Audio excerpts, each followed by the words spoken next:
you have to have a very developed sense of rhythm, a sense of humor, and be able to channel extreme emotions. Those skills are like the skills of a great actor. So let's bring in Hollywood divorce attorney David Glass for more on this. David, people going through divorces are going through some of the hardest times of their lives, and a lot of what they're going through is emotional. And in any divorce, there's a huge sense of loss, and loss of relationship, of money, some friends.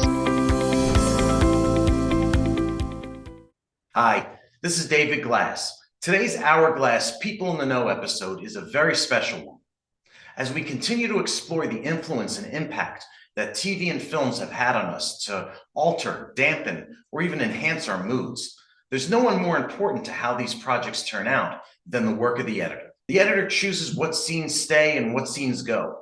They capture the vision of the director. They show off critical performances and tie a story together with seamless precision. It takes extraordinary skill. With us today is Christopher Tellefsen, one of the film industry's most prominent editors, who has cut more than 40 feature films.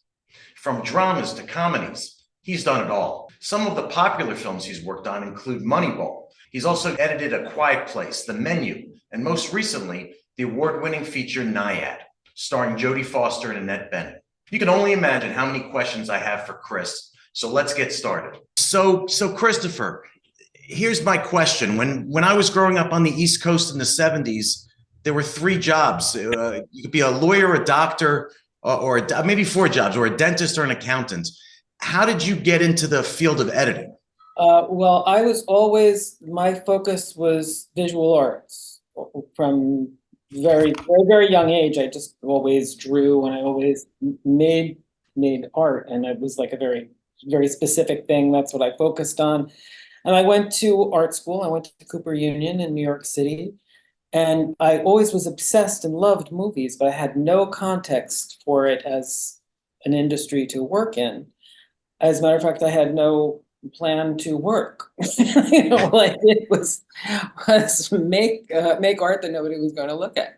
So what happened was, in my last 2 years of school, I took an experimental film course with Robert Breer, he's no longer with us, unfortunately, but a really brilliant and great experimental filmmaker and painter and artist. And he was very inspiring. And during that time, what I ended up doing was there was a little 4-plate Steenbeck, a very small editing machine. And there were also Super 8 and little beds to work on too. But I just started like shooting with a Bolex off of it, like just setting it up in front of a television and looking for pieces of things that I wanted to just shoot and play with. And I made these collage films that were like kind of little genre things. I made like a little, like kind of almost like a little kind of an experimental horror film or something with like very expressive little pieces. And I just putting two images together became like a literal obsession. And I just decided, this is just something I have a feel for. And, I just went out and really tried very aggressively to get work. And I got lucky with one thing of a friend, someone who was familiar with just the kind of the work I was doing, recommended me to Italian television for these little documentaries that they did about eccentric American things. Like there was something on the Zulu Nation. This is like in 1981. And there was something on bulletproof clothing and like survivalists. There was an art thing called I forgot what it was called, Beast. But then I used that to get other things. But then I just kept pushing, that was like my start.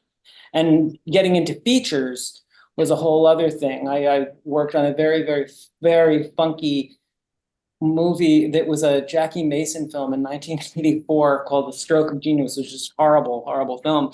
And that it was a huge mess. And I was an assistant, the editor got sort of fired, quit.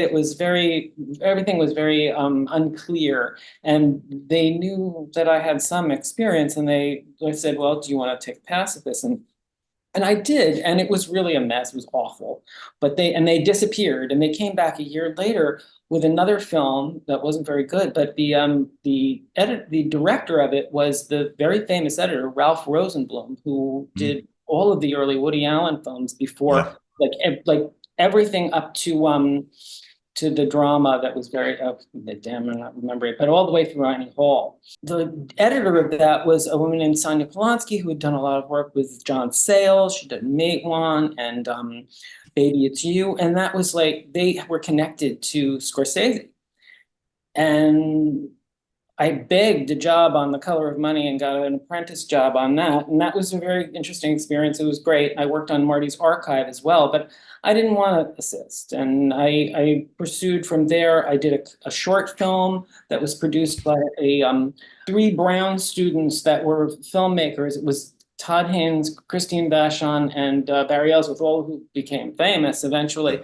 They produced short films that were like, they called it on merit, but they produced only friends' things, And I edited a short film that Evan Dunsky was the writer-director. It was really interesting. It was called Muddy Hands. It was about a child having a kind of out-of-body experience, and there was some really interesting footage in it that was shot in infrared black and white 35, and this child running through a graveyard, and they didn't know what it was going to be. The DP, Tony Kuchar was his name, and it came out like pulsing, solarized, black skies. It was really fun. And then that was like kind of a calling card that got me another funky little feature. And then I did Metropolitan, which garnered a lot. It was nominated for Best Original Screenplay that year. And that got me on my track. And how does it work in the industry for editors like yourself? Once you do good work for a director, do you get asked back on project after project for that director, or? Well, you got to remember that very few directors have project after project after project. There's usually something like 3 to more years between projects, except for a very small handful. Yeah. Who can keep it. So it's like you don't sit around getting dusty on a shelf waiting for them. And also to tell you the truth, I really like working with different people. It's more inspiring, and and it's varied. And if you'll see in my work, it really surfs genres, and that's fun. That I really enjoy. Yeah. So could you explain to our audience who may not be familiar with editing, and to me for that matter, start to finish in editing a film, are you the person who's brought in once filming begins and it's your job to piece things together, or are you part of the process from planning what's filmed? It varies. The process is definitely like I'm hired when they're ready. They're pretty much ready to shoot, pretty much. Or like I'm notified before we're going to be doing this in a certain time. And I'll be involved in reading the script and stuff, but that's all the preparation of shooting is a whole other deal. But generally, when I'm starting a project, I start on the first day of shooting, and I'm catching up with everything. Like I'm editing the first day's daily is day 2, and day 3 is the second. And you keep doing like a kind of I call it a knee-jerk cut, like a response to the material. And as far as I know in a lot of the questions, it's like choosing takes and stuff. At first, there's sort of like there's highlighted takes that the director prefers, and those are things that I tend towards. But I look at everything and I vet all the footage, and especially things that aren't necessarily flagged up, and keep them very much in my mind. I keep notes, and I'll experiment with everything.